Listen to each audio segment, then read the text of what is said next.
ഇന്നത്തെ ഒരു വീഡിയോ എന്ന് പറഞ്ഞു കഴിഞ്ഞാൽ രാവിലത്തെ കുറച്ച് കാര്യങ്ങളാണ്. അപ്പോൾ ഇനി കുറച്ച് കാര്യങ്ങൾ പറയാനും ഉണ്ട്. കാരണം എന്നെപ്പോലെ ഇത് റിലേറ്റ് ചെയ്യാൻ പറ്റുന്ന ഒരുപാട് അമ്മമാരുണ്ടാവും കേട്ടോ. അപ്പോൾ രാവിലെ അപ്പോൾ മോളെ സ്കൂളിൽ പറഞ്ഞു വിട്ടിട്ടുണ്ട്. ലഞ്ച് ബോക്സ് വീഡിയോ ഒക്കെ ഉണ്ടല്ലോ, അത് കഴിഞ്ഞ് ആളെ പറഞ്ഞു വിട്ടിട്ട് അവനുമായിട്ട് കുറച്ച് സമയം സ്പെൻഡ് ചെയ്യും കേട്ടോ. അപ്പോൾ നമ്മുടെ ഡ്രാഗൺ ഫ്രൂട്ടിൽ വന്ന കുറേ പൂവുകളൊക്കെ കൊഴിഞ്ഞു പോയേ. കുറച്ച് പൂവൊക്കെ നമുക്ക് കിട്ടിയിട്ട് 10-15 പൂവ് പൂത്തതിൽ ഏകദേശം ഒരു 5 പൂവൊക്കെ കിട്ടിയിട്ടുണ്ട് കേട്ടോ. അപ്പോൾ രാവിലെ ഇവിടെ അവനെ എടുത്ത് വെച്ചിട്ട്, കാരണം രാവിലെ ആൾ ഇച്ചിരി മൂഡ് ഓഫ് ആയിരിക്കും കേട്ടോ.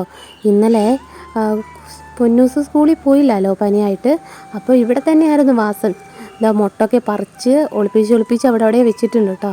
നല്ല മണമുണ്ട് കേട്ടോ. ഏകദേശം കൊഴിഞ്ഞ് തീരാറായിട്ടുണ്ട്.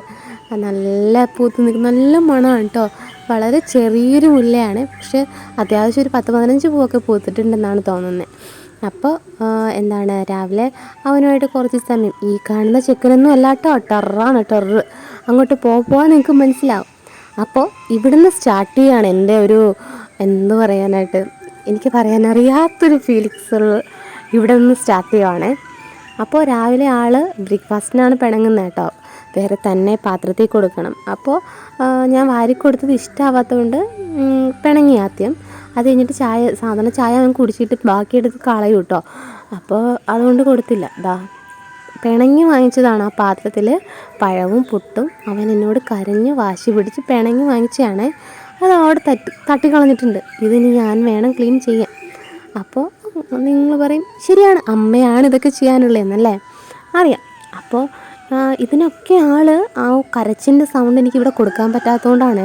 കാരണം അമ്മാതിരി കരച്ചിൽ കരയും ഗൈസ്. അപ്പോൾ എന്താണ് പറയുക, ആൾക്കാർ കേൾക്കുന്നവരുണ്ടല്ലോ, ഈ കൊച്ചിനെ എന്തിനാണ് ഇത്ര കരയിപ്പിക്കുന്നത്, അല്ലെങ്കിൽ അവൻ കരഞ്ഞിട്ട് നമ്മൾ എടുക്കാത്തതെന്നൊക്കെ പറയും കേട്ടോ. ഇത് കേൾക്കുമ്പോഴാണ് ശരിക്കും പറയാൻ നമുക്ക് സഹിക്കാൻ പറ്റാത്തതല്ലേ.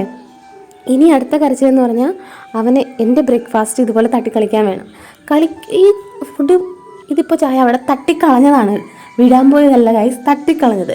കാരണം നേരത്തെ ഇതുപോലെ മേടിച്ചിട്ട് നമ്മൾ കൊടുത്തില്ലെങ്കിൽ അമ്മാതിരി കരച്ചിൽ കയറി. ഇനി പിന്നെയും ഒഴിക്കാനായിട്ട് ചായ വേണം. പിന്നെ ഞാൻ കൊടുത്തിട്ടുണ്ടായിരുന്നു കേട്ടോ, അതും അവൻ ഒഴിച്ച് കളഞ്ഞിട്ടുണ്ട്. അമ്മാതിരി കരച്ചിൽ കയറിയും ഗൈസ്. ഇതൊക്കെ വീട്ടിൽ എന്താ പണിയെന്ന് ചോദിച്ചാലേ ഇത് തന്നെ പണി. തൂക്കൽ തുടക്കൽ. കുട്ടിക്കൊന്നും കഴിക്കാൻ കൊടുക്കുന്നില്ലെന്ന് ചോദിച്ചാലേ കുട്ടി ഇതാണ് ചെയ്യുന്നത്. ബൈ.